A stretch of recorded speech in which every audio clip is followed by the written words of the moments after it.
Hello, everyone, and welcome back to the Triforce podcast. Welcome back, ladies and gentlemen.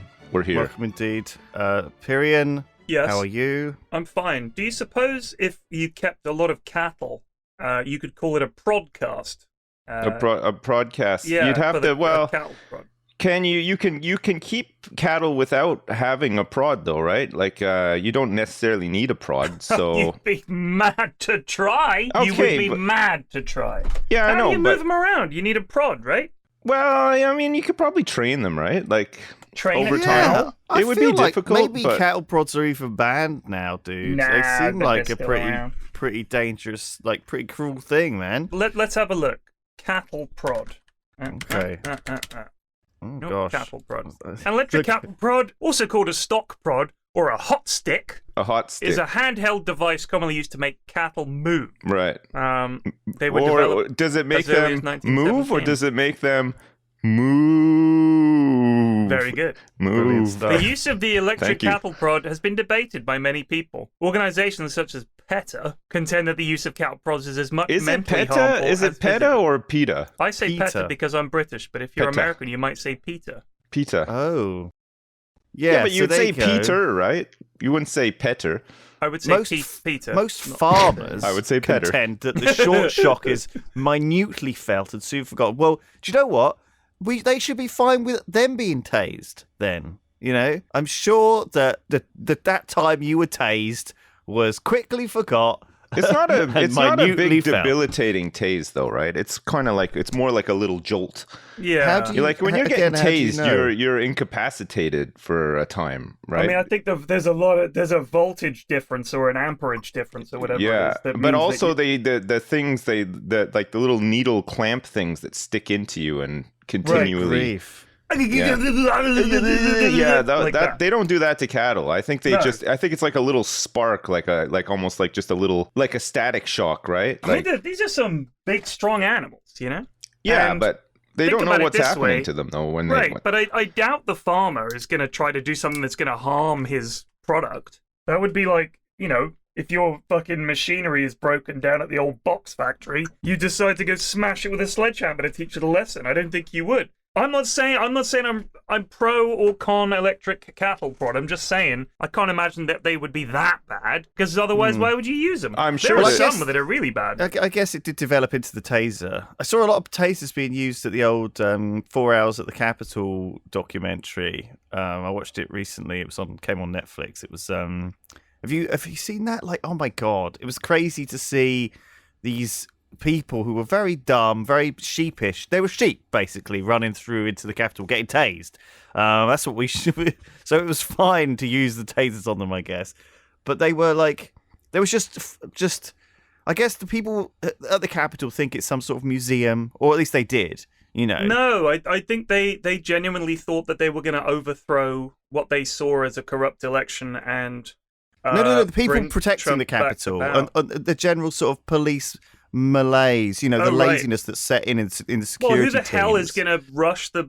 You know, it would be like storming the House of Commons. It's just not a thing. And even that when you there's would like these imagine. gigantic, terrifying waves of people protesting, it feels like a very thin line of police is often. Yeah, Or at least, I mean, you're not yeah. putting your best guys on that duty, are you? Because you know, how often are you going to run into trouble, really? And oh my god, they definitely did turn up in force later on. But I mean, and I guess it was all a very sudden thing that happened. When you think though, the whole thing is a really thin line. Like I don't know if you've ever had this before, but I went out to the garage the other night.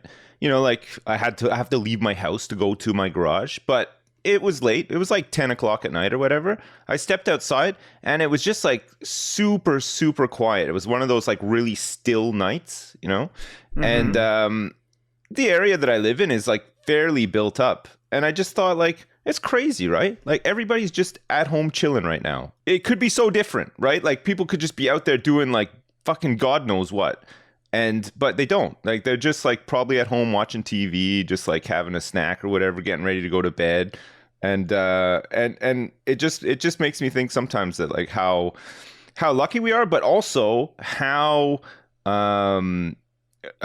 like I don't know like the word, but like it just feels like one little thing could like tip the balance at any time, kind of thing. That's the famous saying, isn't it? Every civilization or society is only 3 meals away from revolution. So Yeah, there's no motivation for people to go I nuts. suppose not. Yeah, I guess we're just all like really, you Right. know, pacified at this point with like, you know, all of our stories and our Netflix and We're watching other people do delivered riots. food Yeah. to People our have always house been and like stuff. that. Yeah, I I don't even suppose so, think yeah. it's like modern living. I think it's just that human nature is to avoid conflict, Yeah. to chill, and as long as you've got enough to survive, or this is the thing, it's not even on an individual level. You need a lot of people to be fucking hacked off or furious for some reason Yeah. to have any kind of big thing. I mean, if you look at it, like I've been to the House of Commons, and there's like 2 police there on the main door with MP5s or whatever. Man, did you do a huge flex while you were there and just watch porn on your phone while you were like sitting in there, or no? Well, no, because I'm not a Tory MP, so I wouldn't do that. Nice. So yeah, I saw that and I thought, you know, when you see that, you think if there was a genuine threat, like the threat that they're looking at and that they're worried about is the lone nutter or like a couple of terrorists, right? Like that's Yeah. what they're protected for. No system of government is really set up to defend against 10,000 people. Because any revolution, if you like, if you want to call it that, whether you're pro or con it, you could still call it a revolution, any kind of insurrectionist act. The fact is, government and the function of it hinges on the fact that most people are not going to be doing that ever. Yeah. Like, as long as you can avoid, and this is true whether you are a democratically elected leader or an absolute despot nutter, it's very hard to motivate people because it's scary. Yes, They yeah, have, even yeah. if it's 10 guys with guns versus 1,000 people without guns, are you willing to charge them and very, very likely die if you're near the front? Most people are going to go, no. They're going to throw some rocks and go, we're not happy, and then go home.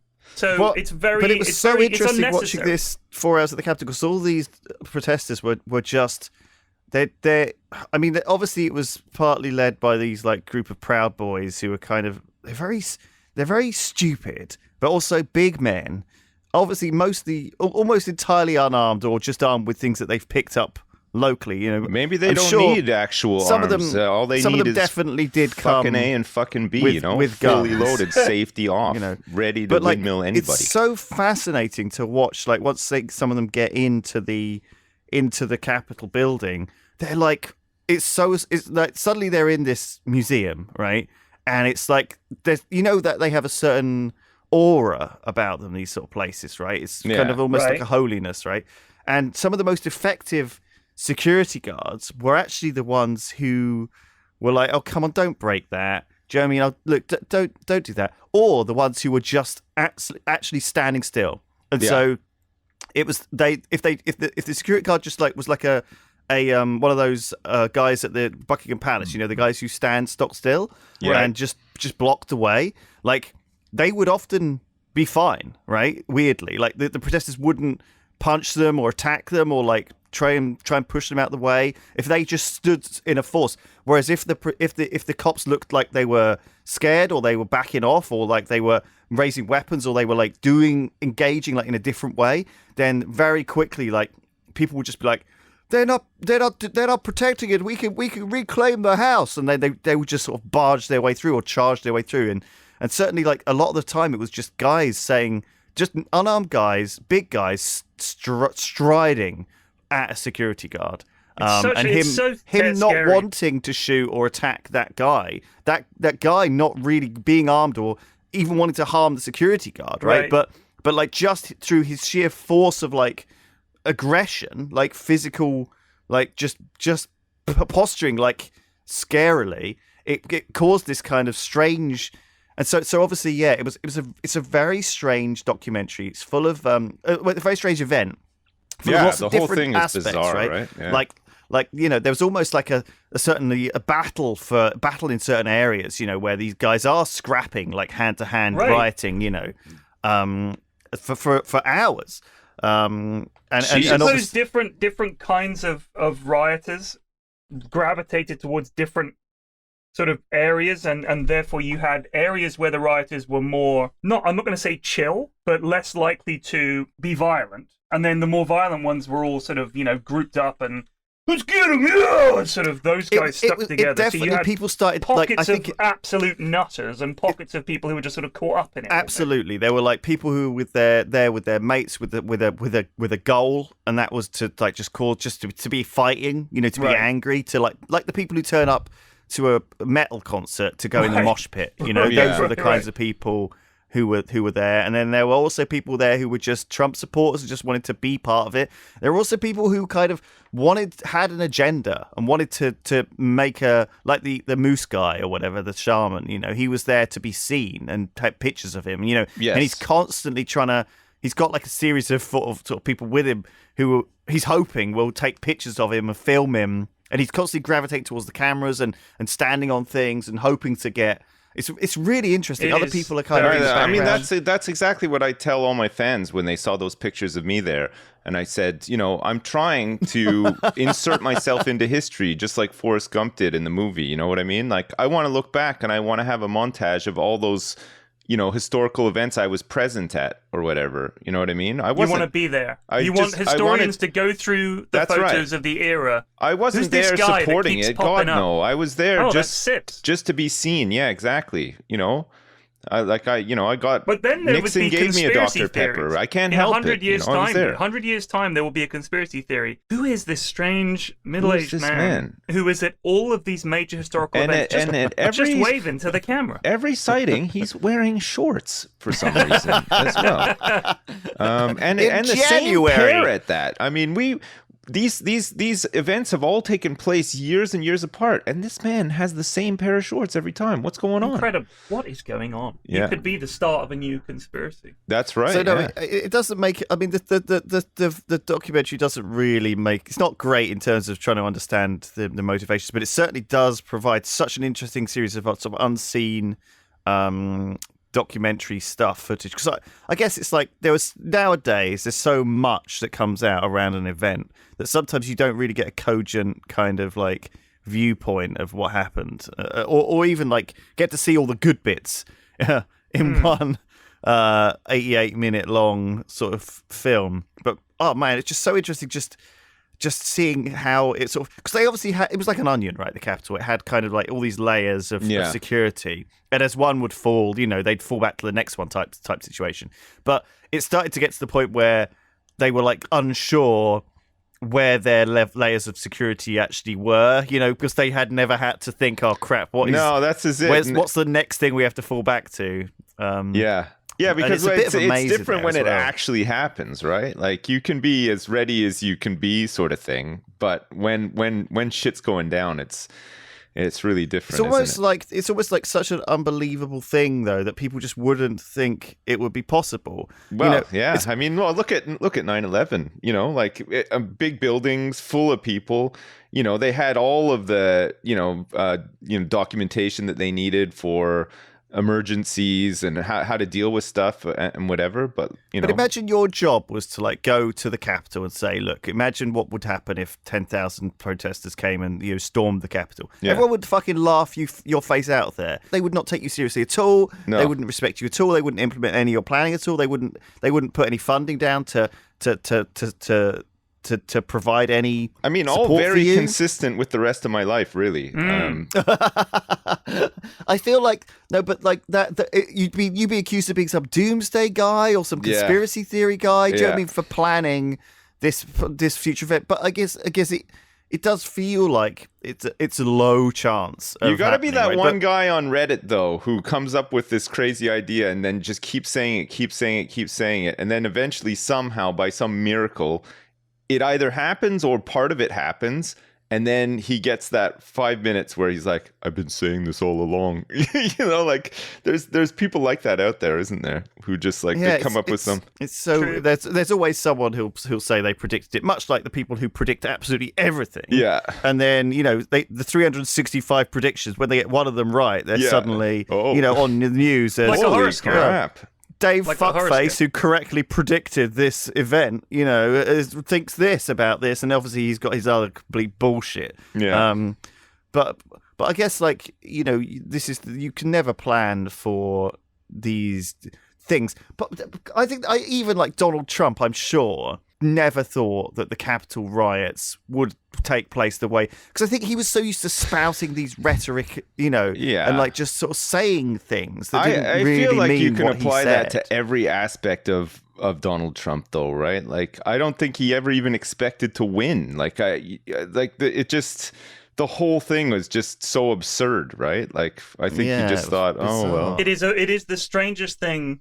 It really the whole way it's all panned out, the whole thing, him running and winning, and then everything that's happened since is just. And then there's just this dormant part of society that just was enabled by him as well, which is weird, right? Because like they've been around, but just never so in the front of everything, right? It's amazing. I mean, there are people running. Now. There are people in Congress now who are like literally could be one of the people that was at that. They're that nutty. Yeah, they could be one of the. They believe that everything that all these conspiracies. There's so much more awareness around them now. I think it's scary. They've probably been there all so along. So weird, the irrational. I mean, I feel like that this is in a country though where we also just accept bullshit, right? Like a lot of the religion that goes into the politics, a lot of people are very much, believing in the bullshit of religion. It means they can also accept the bullshit of everyone else, Yeah. It's so clear to us that it's bogus. But at the same time, on the other side of the world, we're fucking upgrading the Large Hadron Collider and, fucking doing like things that are very... I looked at the upgrades to the Large Hadron Collider and it's so complicated. The stuff and so pinpoint precise and such incredible technology, getting free, like, but there's just even the idea of like taking this like 3 mile long or however mile long circle of tube that has to be so precisely, milled. It is. You're preaching to the choir here. I've played like hundreds of hours of Satisfactory. I pretty much know what I'm doing. So, do you know what? It kind of makes me think that I've been playing a lot of Civ 6 lately. And I feel like if you could divide things up, it would be like one nation is going for the science victory and they're pouring everything into the app. And the other one is just having open revolts and revolutions and we've got this fucking war going on as well. It's all like kicking off. But then there's one bunch of people just quietly trying to figure out what's inside a particle, and crack fusion power. And I just think surely one of these things is obviously beneficial to everybody. And one is insane. And we should focus more on the thing that might actually help and save us and make lives better for everybody, rather than being complete cunts all the time. But that's not the way things are. I think it turns out that people getting groups together and dealing with this shared history of idiocy that we've got hundreds of years of, that is still massively problematic. It turns out that's actually harder than fucking finding the Higgs boson or whatever. Yeah. Do you know what I mean? Yeah. Like the job of like trying to bring people and get them to actually fucking not hate each other or like, I don't know, be awful it's to impossible. each other. Sometimes it feels like we're at tier 2 and we're trying to unlock tier 9, right? And it's just like, what are you going to do with all that forbidden knowledge? Like there's which tier specifically? Well, no. Well, we're making like some people are like well, it's a little bit like how in The Expanse. I really like The Expanse universe because it's futuristic, right? We're on Mars and we're building spaceships and stuff, and yet all human factions are still bickering away with each other. They can't. There's always someone who thinks that politics, right? There's always one person being mistreated and knowing they're mistreated, and then being dicks about the fact that they're being mistreated. Yeah, and having often this grudge and often, let's face it, it's the working man. Like those guys, the belters. They're just treated like shit. They're out there working hard. They're just trying to put food on the table. Yeah, or like space and then you ice have all cream these in the fancy pouch. United Nations of Earth playboys in their big mega mansions, plotting and scheming, chuffing on all the air and water they want, effing and jeffing all over the place. I mean, come on. Exactly. So I love that because I guess like I want my sci-fi classically, as all of ours is a Star Trek kind of, the idea that everyone in the future is somehow better and it's smarter and bolder. It felt like Star Trek. There was no real. It was more like if you were human and you worked on the starship, that's all you really saw. But everybody seemed like pretty comfortable They on there, seemed right? enlightened, didn't they? Yeah, they all in seemed Star pretty Trek, smart. You know, They all it was seemed like, oh, to we've like. got rid of money, we got rid of poverty, we got rid of they hunger, all seem to be well we got fed rid from of their you know, holodeck. But we got rid of so racism. Here's my question, right? This utopian society that he created, and long-time listeners, I do apologize because I'm almost certain we've spoken about Star Trek's lack of money before, but it is interesting because people see that Star Trekian utopia as the inevitable goal of humanity. We are united, we're one planet, we're all getting along. We can replicate anything we need. We've got infinite energy. Money is gone. You don't need to worry about that anymore. Everybody's taken care of. And I don't know where we get all these resources from, but I guess space. You know, we went out and mined stuff. They've got all kinds of mining stuff in space, whatever. Loads of stuff in space. Yeah, tons of space. So I guess they've done that. The idea that there would never be a group of people who would say, I hate the fact that Vulcans live on Earth.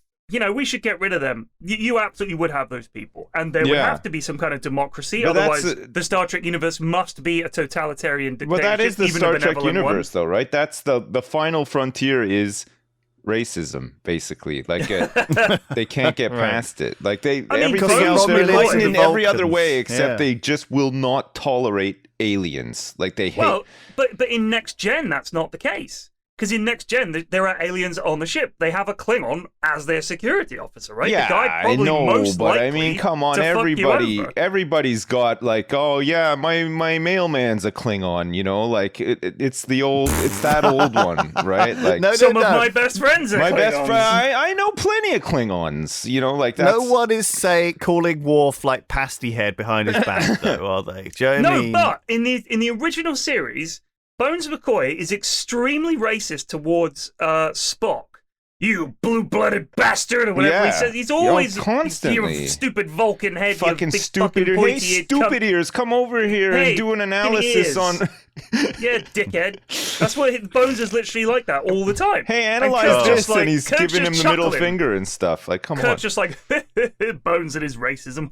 Yeah. So what the fuck, Kirk? Well, I think in. that's a product of the inappropriate 60s, for the though, work, right? Like, we were still just casually racist in the 60s, and so I think that, you know, the 60s Lewis, view of what humanity thought that they would be is just but hold racist on. forever. No, the Remember. next generation tried to be really squeaky clean, but what it did cleverly was it used data as its outlet. So data would like malfunction sometimes and then just be like more racist for an episode. And that was the next generation's way of like, you know, just having an outlet to vent sometimes. Like, because they couldn't make Riker or Troy or even like Beverly Crusher. I mean, she's a mum, for Christ's sake. Like, you can't be racist when you're a mum.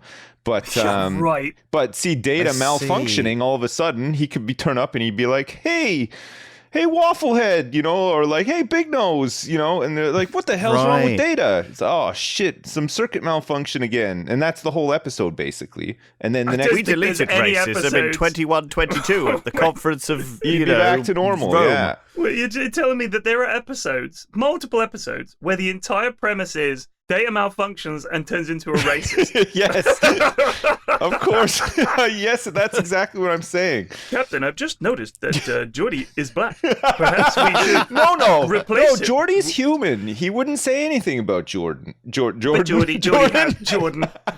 has a race? Or are we saying that the skin color it's essentially aliens. as being a differentiator has been that has been overcome.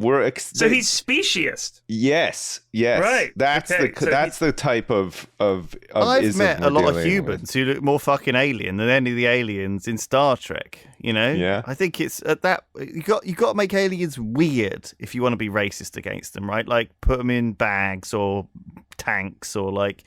Make them, you know, 70 feet in size. Yeah. You know, you got. I think the problem with Star Trek was that all the aliens were all too fucking human, and so it was very easy for us to They not had a be reason weird. for that, right? The reason was that some ancient civilization had seeded all these worlds with humanoids, and they'd all evolved so differently. I believe any trekkers out there can correct this in the comments. That was a bit of a backpedal. Bit of a cop-out. That sounds like just a big that old and the old.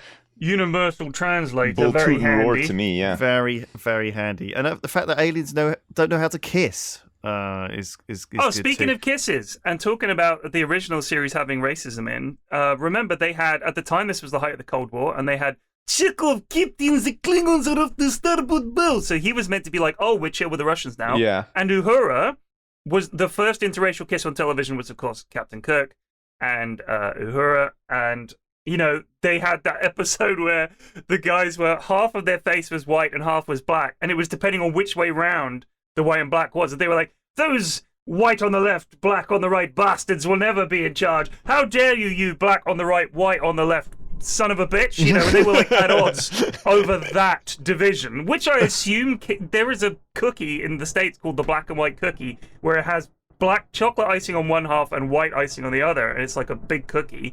It literally looks like that. So I assume one of the writers was buying one of these one day, saw that cookie and went, what if I could write a really shitty episode about racism and point out its stupidity? And yet all the other races, like you say, the Klingons, are like despicably evil. And in the new series, it's the Ferengi. And they're, you know, oh, they're just bad guys. They're definitely not meant to be like Jewish Is it people, Ferengi or the Romulans who have like 100% big what they are. fucking like satellite dish ears and like the pointy They look teeth? like Vulcans because they're related, aren't they? The Romulans and the Vulcans are basically the same people. Oh, that right. went Yeah, they came different from ways. like the next nearby. Anyway, I was thinking about this because I went to the Van Gogh interactive Van Gogh. exhibit. Van Gogh. The guy outside was like, "You coming in for the Van Gogh exhibit?" And I was like, Man, Yes, every, Van every Gogh. fucking time Yes, this I It am. guy, isn't, eh? but it isn't. I'm covered in shit and vomit all the time and like falling asleep standing up, and this guy's going to a Van Gogh exhibit. Come on. so Let so him it be was free. in it Just was living in his life. London, Fuck. in like a big warehouse, and the idea is that they have these big projectors and they sort of project all of his art up on the walls, and so like Starry Night, and so you're in there, and it's kind of this. It's like there's a few like it's just like a big gallery with lots of pictures of all of his stuff and a bit of history and lots of things on the wall. You know those things on the wall where you stand there and read them and you're like, oh, this is fucking boring. And then yeah, there's a big room, and it's really interesting because it kind of immerses you in his art, Right. and it's very stylized, but it reminded me in a lot of ways of, even though this all happened in like 1880s, 1890, it's all very kind of similar. Like you'll see like he painted like these landscapes, they look the same as now. You know, he painted Wait, like a do you mean street the with like a landscape cafe. looks the same as now, or the Yeah. paintings? So you're saying No. like things ain't changed that much? is what you're saying. Obviously, Like, all the architecturally. landscapes look the same, but even architecturally, like he painted like a lot of cafe scenes and sort of Any scenes. Starbucks in there? Well, there was almost honestly, like I was like this. Some of the pictures that he's done that are very famous, you know, could be still, an image of what you would see today. You know, walking around at any kind of European Right. city with the cobbled streets and a cafe with some nice chairs outside it. It's kind of very What if familiar.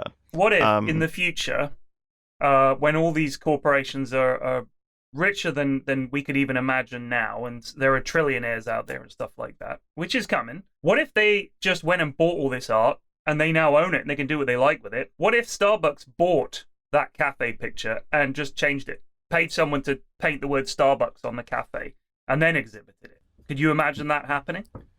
I think they'd be furious if that happened. People would be losing their mind. Thing is, like Van Gogh. Would people actually give a shit? Yes, because I don't think course, people- they Someone, would I be think someone sad would as for hell. sure. I'm telling you, would lose most their people don't mind. give a shit. Most people No, would no, not they- give a shit. Are you mental? Yes, I am. He's actually I'm had to telling step you, away from his I don't computer. think He's people. I don't think people give a enraged. shit. I think sadly most people would say never heard of it, mate, and they wouldn't give No, a shit. no. Yes. Van Gogh. I think that's the point of Van Gogh, that everyone's heard of him, and therefore he's overrated. You think that? I don't think. I guarantee you, a lot of fucking people have no fucking idea who he is. I watch No, these no, videos no. where they go and ask people which continent is so and so in, and they have no fucking idea. What's the capital of France? Don't know, mate. Germany. You're like, people are fucking idiots. They might have thought, Van Gogh cut his ear off, didn't he? But you Yeah, could yeah, show yeah. them one of his paintings and say, who do you think this is? Oh, no idea, mate. And you could show no, them well, the of course. fucking anything, and they But wouldn't even fucking me, know. I And I wouldn't don't even. think they Even care. I probably probably wouldn't, necessarily know who. Well, I'm not an expert. I'm You not gotta an art look for historian. trademarks, though, right? Like my thing. I always thought if I was ever going to become like an artist, my thing would be one-legged, three-breasted women. Like somewhere in all of my paintings, you would find one, right?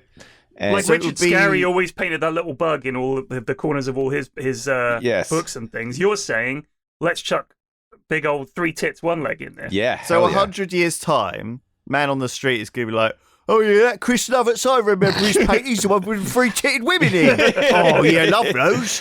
yeah. Yeah, That's me. he's I'm just right saying, good. I think from our closeted middle class perspective, where we're very, comfortable and we know about things like Van Gogh and stuff like that, I think a lot of people genuinely wouldn't have a fucking clue, and it would be a story for a week, and we would be horrified. But I guarantee you, most people in the world wouldn't give a shit, and Starbucks would think, "Look at all this publicity we've got." I don't think they'd give a shit. I don't think it would I don't affect know. their I sales. think people I don't would think it be would affect their like share price. banning Nobody would care. Starbucks for like art crime. I think people would be like mad as hell. Well, You've you got went to a gallery. Let me ask you a question. How busy was it? It was a Were gallery. there thousands of people there? It was an interactive experience. No, but it was busy. Right. They had but to were like there literally people queuing around the block to see this? no Because it's I all- went to Thorpe Park not long ago, and getting in was a fucking bastard.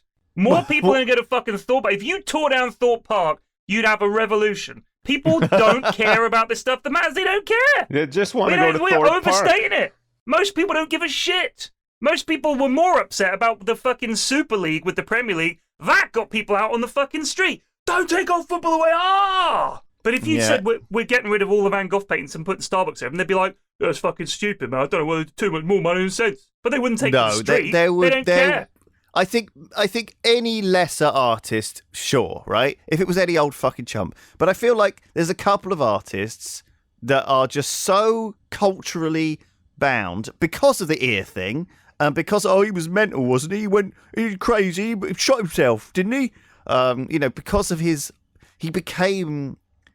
I think that everyone knows Van Gogh. Your kids will have heard of him, right? Because he is part of our cultural fabric, right? That he is some kind of touchstone, landmark moment in history and art and interpretation of what things look like, right? Yeah. And a quirky story. He cut his own ear off. What is the weird thing that sticks with you, right? Like, name something that fucking, I don't know, some other famous artist did. I can't even name another famous fucking artist. Do you know what I mean? Like, Huygens.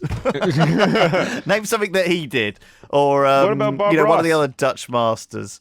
Bob Ross, yeah, what did he do? He painted did a whole bunch that of show. bangers, like fucking hundreds of episodes worth. Yeah, but he was a quirky guy. He had this big hair. He had that weird, like, demeanor. He had this, like you said, it has to be they need a gimmick. I hate to say it, and I hate to say that Van Gogh had a gimmick that he fucking cut his ear off and was very mentally ill, poor man. He had a tough time. Like, it was a very sad thing. He was clearly an extremely but, hold accomplished on. painter who Doctor struggled Who- with mental health. Doctor Who took him and showed him what people think of his art in the future, so he's fine.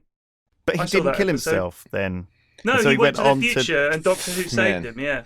Imagine okay, Doctor good. Well, Who that's a brought relief. him to this future and made him read YouTube comments about himself. That'd be pretty. If he was a good, content creator today, you could be the greatest artist of all. Mozart, right? Van Gogh, all of them could. If they were content creators nowadays, the YouTube comments, there'd still be people that load of rubbish. Sounded like his last one. We need some new stuff from Mozart. This stuff's a bit samey. It would be like that. Yeah. I think Yeah, it would. people do not appreciate fucking anything, and they're wankers and shitheads and idiots. I'm one of But I think that even people, but people did that at the time. Yeah, they Van did. Gogh Yeah. never sold a painting when he Right. was alive, right? Right. And same thing with all these other people. I'm sure, like Vermeer, when he was doing those fucking beautiful photorealistic paintings, and they were like incredible. Everyone was like, "Oh, he's just using some fucking cheat, isn't he? He must be using some Oculus."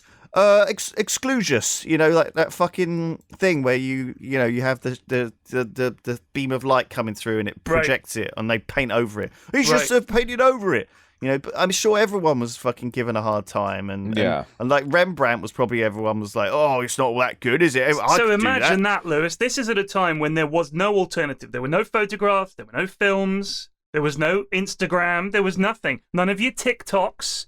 Basically, if you wanted to go see something that looked like, something and like a painting, that was it. You had to go look at paintings. Man, even music though. And even then they didn't like it. What was People didn't like it then. What was the first? That's my point. What was the first way that you could listen to music without actually being at a concert? Was it like was it a gramophone or whatever? Like the one, the crank one that plays like the record, and then they had those music boxes where you could go ding ding ding ding ding ding. No, but like I mean, that, like, right? you think like some of these like old school composers and stuff. The only way that you really could have listened to them is to be there, right? You'd actually have to go to the concert. I mean, they didn't have festivals where he played open air in front of 1 million people like the Rolling Stones do or whatever. It was all very. No, I think they did though. I think they had like those open air concertos with candlelight supper included and stuff. Like yeah, but that's all fancy dance going to that. That's not your average bloke, is it?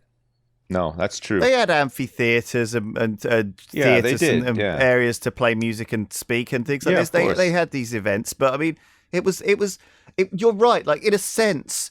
I think a sense I got from Van Gogh. Would you go? Okay, I got a question just before you continue. I got a question for you, I'm just gonna talk shit without having any knowledge. Go on, you cut me off. Okay, that would be unusual. Okay, imagine you live back in time, and there's no way to listen to music other than to attend a live show. Would you go see Adele live? Yes. What is this again? You're so wrong about this. Like, of all the wrong opinions we've had, your obsession with Adele being a show that no one would enjoy is insane. It's insane. It's one of your worst takes. You would go and see Wu-Tang live, right? And you have done. Oh yeah. You have to like it. Do you know what I mean? Like, but you wouldn't. If you got, are you saying if you got free tickets to Adele and it was just round the corner, you wouldn't go? Yeah, I would not. Okay. I would not. So let me point this out. Someone called me close-minded. Somebody called me close-minded on Reddit. They were like, "Pyron's so close-minded." I'd be I don't think I'm close-minded. If I just didn't say do. anything, you could say I'm open-minded. But God forbid I give an opinion. My opinion is, I think Adele's pretty bloody good. Yeah, no, I'm not shooting down the Wu-Tang Clan. I'm just saying I think she's pretty good. How is that close-minded? I just if Wu-Tang was opening for Adele, would you go to the Adele concert? I would, yeah. I'd watch Wu-Tang. He'd leave after the opening act. He'd fucking leave. I'd be like, all right, show's over. What if the Wu-Tang was on, but Adele was playing first? What's she working for them? And you had to sit through her. Kind of like a Eminem Dido sort of thing, like. Yeah, sure. I don't know. I guess I would like put up with it or whatever. But okay. What if they worked the Wu-Tang Clan into all of her songs? What, like so change the beats around and hello, and then they'd come in, they'd sort of rap over the top of it or whatever. I mean, I can't think of anybody who wouldn't want to see that. So I would just, I would definitely watch that. I think it would spice it up. Maybe that's what's needed. I think you would be tapping your feet along with the beat, just like every old dad at a disco. I think that's what's. Hey, do you know what? On this topic, I watched the start of the Beastie Boys story on Apple Plus, just like a documentary about the Beastie Boys. And one thing that struck me was the intro is like there's this kind of like 5-minute montage, intro, like with like some of their songs, footage of them and stuff, and this all leads up to the format of the show, which is the two surviving members of the Beastie Boys kind of like hosting like at a live venue. They're on stage, almost like they're doing a TED Talk, but like, telling the story of the Beastie Boys sort of thing. So they both come out on stage and you can see the audience and stuff. And, like Sabotage is playing or something like that. And they come out on stage and they're quite a bit older now, like these guys are like probably in their 50s now or whatever. But the thing that struck me was when you look out in the audience, it's like it was like a sea of my mom and dad. Like it's just like all these like balding old old people like wearing Yeah, well, they're old office now, aren't they? clothes and stuff. And like, I guess at the time they were kids when Beastie Boys were like, churning out the bangers and stuff. But Mike D is 56. yeah, I know. It's Yeah. crazy to think though, isn't it? They're Like, not so much boys as you'd gents, really struggle to elderly find in that gents. audience any young people, right? Because I guess it's just like we were saying about like Mozart and stuff like that. You listen to the stuff that's of your time, I suppose, right? Like the Right. stuff that you listen to, and then you probably just carry on listening to. I mean, we've talked about this a lot. But you know what I mean? Like kids now are listening to what's I'm popular sure now, it was right? the same for Mozart. People said I loved his early stuff, Yeah. when he was 8. That stuff was great. But now he's 12. Yeah. Rubbish. Yeah. He's really crap now. Yeah. Yeah. Jesus. It's a weird one, but I mean it's interesting too, I guess. But Man, Ill Communication, when that album came out yeah. in 1994, I was approaching I was like 17, I think. Yeah. Maybe I was 18, and it was so fucking good. It was. Yeah. Like I was absolutely it was blown the away by how good it was. soundtrack of the start of high school for me. Like it was just that album just came loved it. out and you heard it everywhere. Like every skate park somebody would be playing it, like outside or whatever. You go to school, if you took a bus to school or whatever, you'd hear somebody would have it on their Walkman or whatever. You know what I mean? Like you heard it everywhere. It was huge. It was just this like massive album that everybody loved. And it was it's funny to think. But and now, all those people that loved it are like in their 50s now. Oh, yeah. They're all old. And going to the Beastie Boys story live event thing. Which But is fine. That's you It's fine. going to the Wu-Tang Clan. Yeah, gig, isn't it? exactly. Yeah. I mean, all the guys and all the Wu-Tang Clan members are in their 50s now. Like I was watching I used to listen to a lot of like No Effects, like kind of like skate punk when I was younger as well. Sure. And those guys are still performing and stuff. Like they did this backyard party performance thing during COVID, and like there was people there like masked. It was outdoors, but they were just playing some of their old songs and stuff like that. And these guys are like mid to late 50s. Like they're still Right. they're still just doing the same old shit. You can. It is funny to see punks doing Yeah, this stuff. they still have like mohawks and stuff, but they're just a little bit fatter and a little bit saggier than they were. And visibly, you can tell that most of them have really struggled through addictions and stuff in their life as well. But which is, God, that's cute. it happens. Some people weather it worse than others, I guess, or whatever. But I don't know. It's kind of nice. Like it's like reassuring in some ways too, right? To think, these people are just So still here's my doing question, the same right? stuff. When people were going to see like Barry Manilow, Yeah. or and stuff like that from that 70s era, Yeah. and the audience was all it's for a lot of these acts, people of that age. in Man, their for me, 50s I or don't know if 60s. this is right, but that scene in Goodfellas where he takes what's her face to is it Helen? What's her name? The Karen. When he takes Karen to that show at that place, right? Where Yeah. it's like At the restaurant. and like the waiter has to like bring the table over and set it Yeah. all up quickly and stuff. Bobby Darin or something, I think they go to see. I don't. He's Yeah, I like, can't remember, but It's sweet enough Yeah. for you, and he like sends them champagne. and people stuff going like to see that. Manilow Yeah. must have been consuming Manilow in that manner. I will not accept it any other way, right? That is What do you mean? of the time, I feel like. You dressed up, you wore a suit. It was like a big event, and you went to see him at like this dimly lit venue where they had to bring the table out to you and stuff like that. No, I think he was very popular with women. Yeah. He was like a heartthrob, Barry Manilow. Ironically, of course, they didn't know he's gay.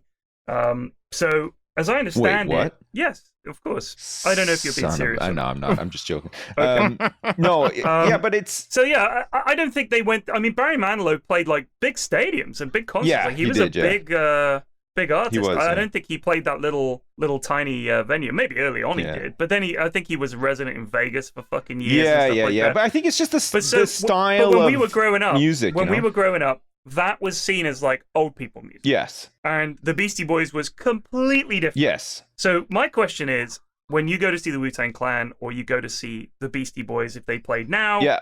would it just be an old crowd and young people would be saying, that's old No, person absolutely. music? I mean, when we went to Because see... it still sounds relevant to me. When we went to go see Ghostface in Bristol, I would say that the demographic of that crowd was probably like... it was you. Mid-30s, early 40s. Easy. Like, it was people who were teenagers when Wu-Tang Right. So my came point out. is, would young people, and I'm talking teenagers and people in their 20s, have any interest in their music? Would they see it as old person music? Because I know there are a lot of young people now who think that music now is rubbish. Yeah. And they still listen to stuff from the 80s and 90s as being like the golden age. They probably do. I know lots of people that say that.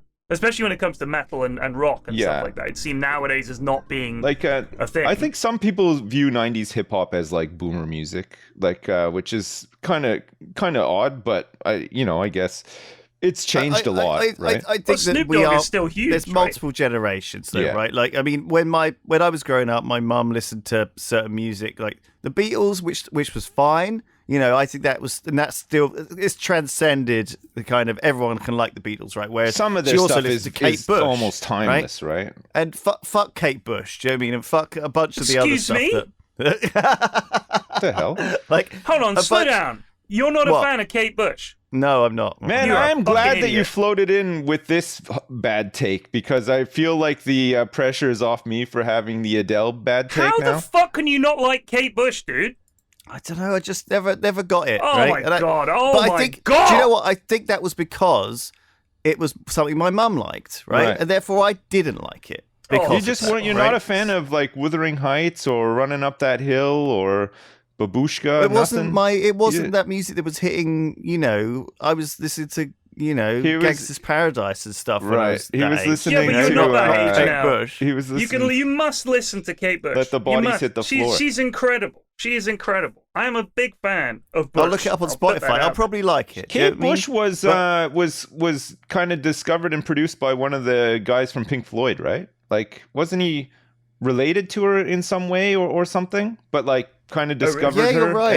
and then also like produced her first album and promoted her heavily at the time as well. I'm sure this is true. I was I very can much, believe it. in the mid 90s, early 2000s. That's when I was discovering music, and also I was at school, and so it was important music. Yeah. It was important to like the music that your peers were listening to. So the this made me Strokes genuinely and that kind of angry, stuff. this Well, Kate I mean, Bush that's what revelation. teenagers are like, right? And you Yeah, but I carry a lot of expect better that of a with grown you man. throughout your life. What was your music snobbery of the time? Like, as a person who was like, say 14, 15 years old, you started listening to, at the time, what you thought was like serious music, right? Important music.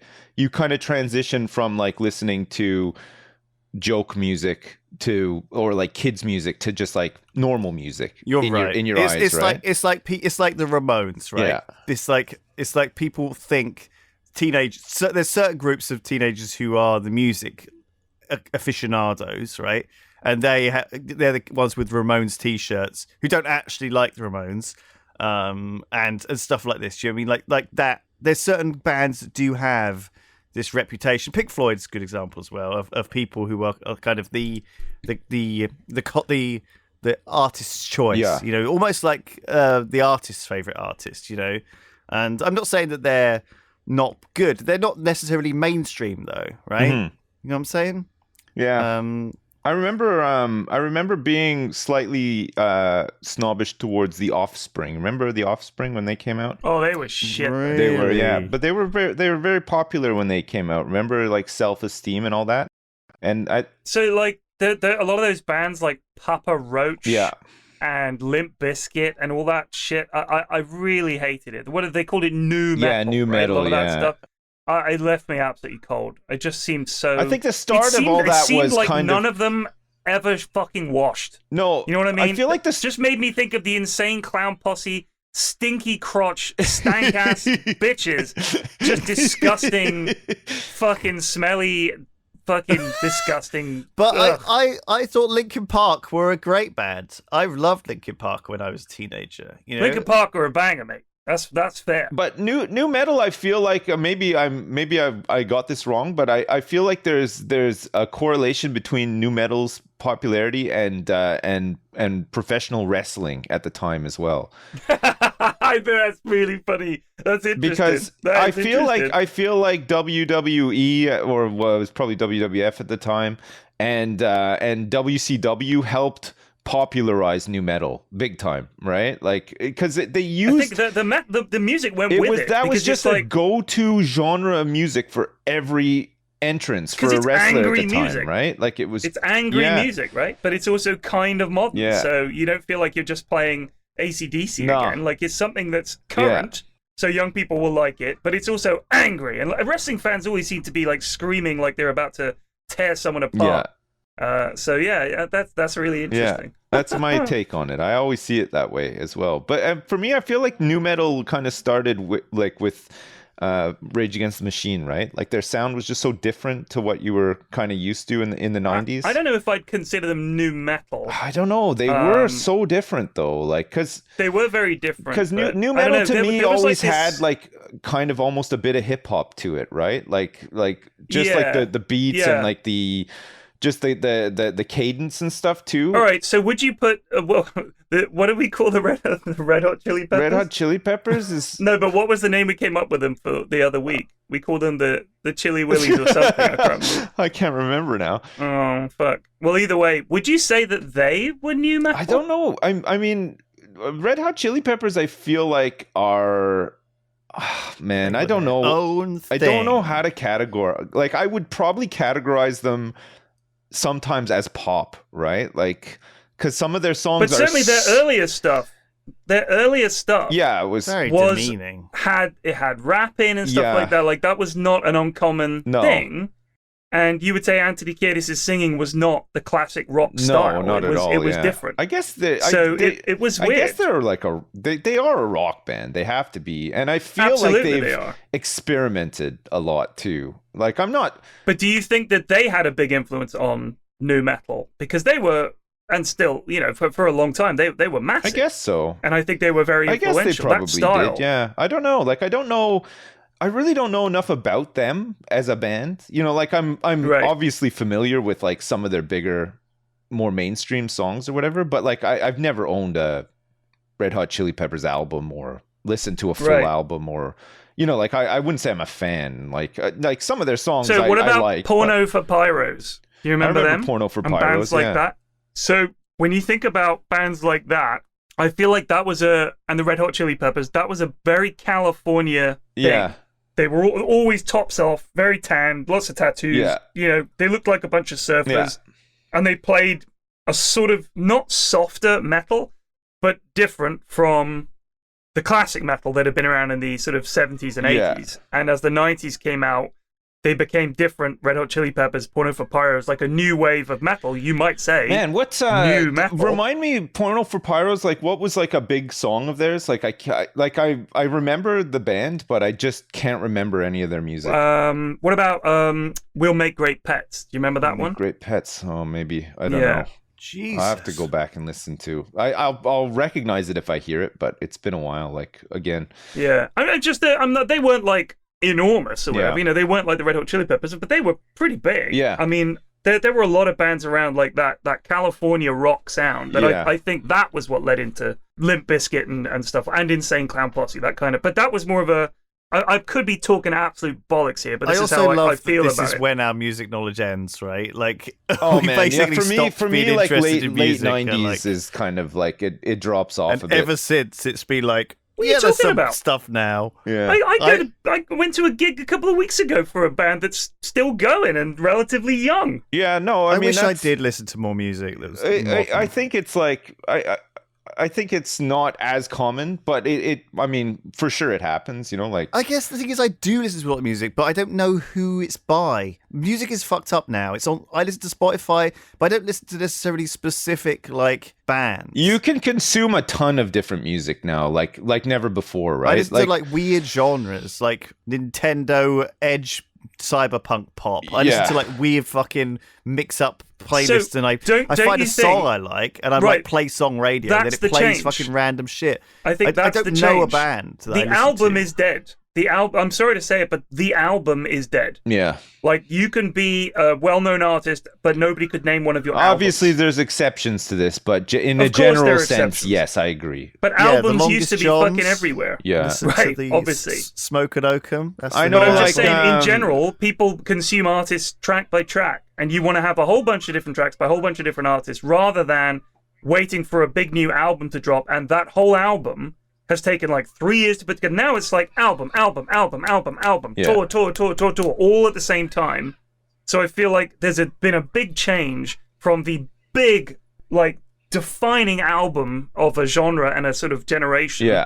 Like Sgt. Pepper, for example. Yes. Although that's not the only one. I'm obviously just that's an No. example. Nowadays, artists, they do bring out new albums, of course, but the idea that people only consume music by listening to an entire album is people don't just buy albums; they buy tracks, or they just listen on Spotify Yeah, of course. or It's changed. YouTube or whatever. But I It's weird. am It must interested be in the really concept hard. of an album, though, and like the flow of an album. And if people do it and they do it well, I Right. still think that that's great. You know, to listen to an album from start to finish, because that's kind of the way they intend you to listen to it.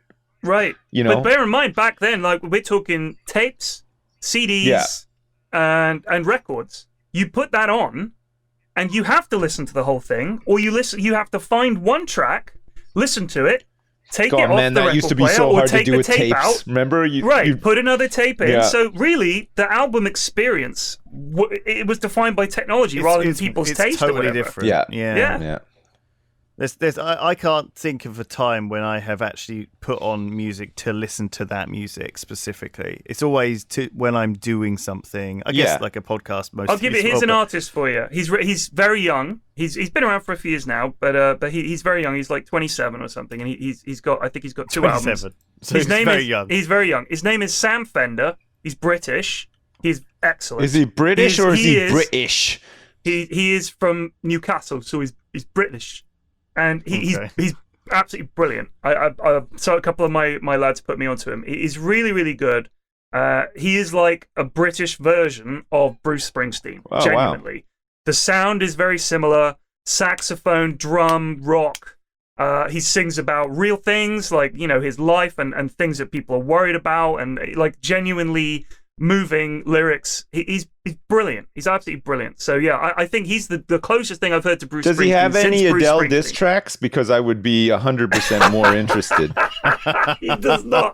I fucking hate Adele. Fuck Everybody put your hands in the air if you fucking hate Adele. She's so fucking boring. Who the fuck would even go to an Adele concert? They'd be fucking bored. Fuck Adele. And if Fuck Wu-Tang Adele. opened for her, I would only go to see them and then leave. It's like very specific. Oh, man. Oh, That's that'd be so catchy. funny. Yeah. Dude, I'm definitely going to check him out now. I haven't heard that little demo. Yeah. I'm glad you got permission There's to play a that. saxophone from him as well. solo in He there gave me somewhere permission. too, yeah. Oi, Pyrion, mate, if you want to play me new Adele diss track, you go ahead, mate. You cover on the fucking Put it on the Triforce podcast. Yeah. I Holy crap. fucking hate Adele. Oh, The man. crowd Right, goes I- mad. Woo! I think we should probably leave it there. Thank you, everyone. Bit of a weird little chat today, but I enjoyed it. No, it was- We covered a lot of bases: music, Star Trek, politics. All Yeah, of it. all the staples Art. of the podcast. It's Art. like you know, it's like a true icing on Hot the takes. cake episode. Yeah. Yeah. All right. Well, love you. We'll see you next time. Thank you, everybody. Peace. Goodbye.